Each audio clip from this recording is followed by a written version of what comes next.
Hi, it's Cameron Reynolds, and in this video, I've got a 42-day-old buckwheat crop, and it's awesome for our honeybees, other bees, butterflies, and it's easy to grow. You can grow it, and I'm going to explain why you should and how it's beneficial.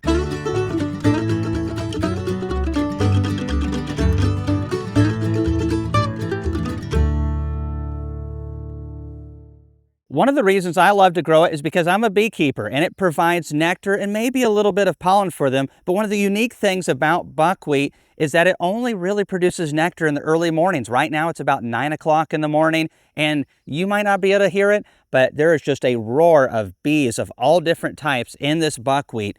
The other thing that's pretty fascinating about buckwheat is the honey. It's very dark brown, almost black.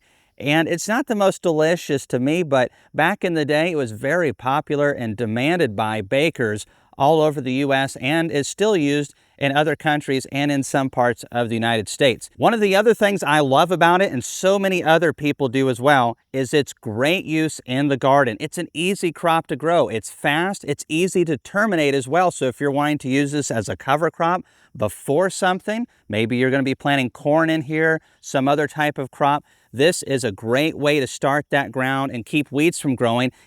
It really suppresses the area because it jumps up so quickly and is really easy to germinate. This is poor soil. There's all kinds of rock in here. That's one of the things that makes buckwheat really special, is its ability to germinate in low quality soils and in better soils as well. Many of you have probably heard that clover instills nitrogen into the soil, but a lot of people don't know that buckwheat frees up and helps more phosphorus be in the soil. And why should you care? So if you've heard about the NPK, which is your typical fertilizer ratios that you hear about, nitrogen, phosphorus, and potassium, the P stands for phosphorus, and it is essential for humans, plant growth, and so much more. For humans, it's great for our bones and our teeth. For plants, it's cellular division. It helps with photosynthesis, immune function, and so many other things. Phosphorus is critical, and buckwheat really helps get that into your soil, probably better than any other crop that I'm aware of. So this is just an overall great crop, easy to grow.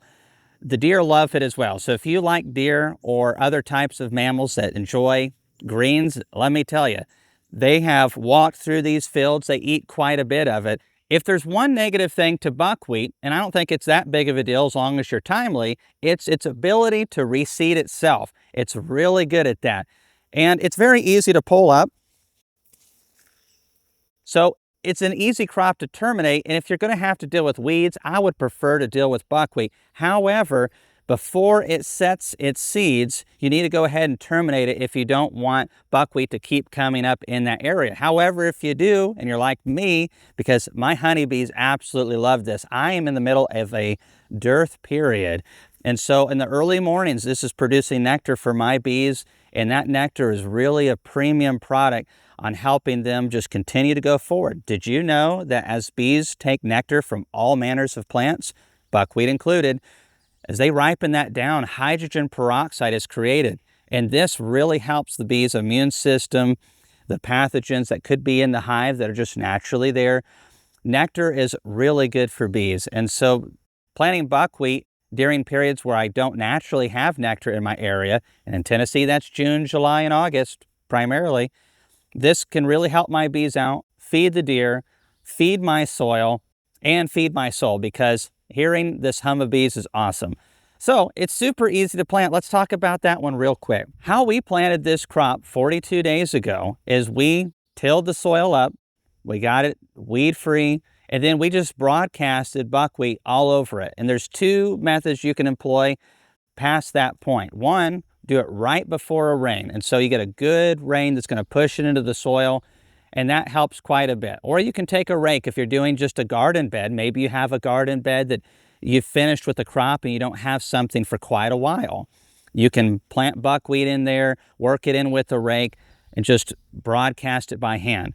With this area though, and our other fields that we have, we actually broadcasted it over the top, and then we took a tiller and ran it through and tilled it into the soil. Buckwheat is just that tough, and obviously it did fantastic. One last thing about buckwheat is that it is not tolerant of frost whatsoever. So if you get a frost that's coming in, it is going to take it out that quick.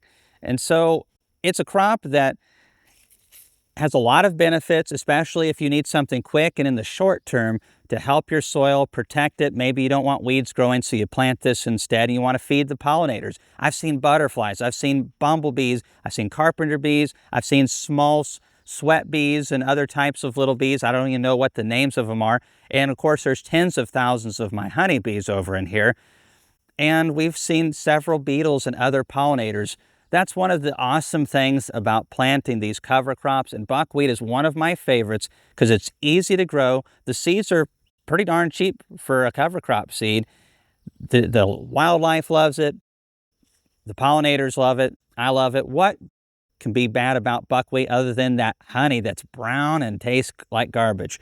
Hey, everyone has opinions. I know people that love buckwheat honey, but hey, some people just don't, and I'm here to tell you buckwheat honey tastes like honey mixed with dirt. I don't know what it is, so we don't produce it for honey, and it would take so many acres to be able to produce a decent crop.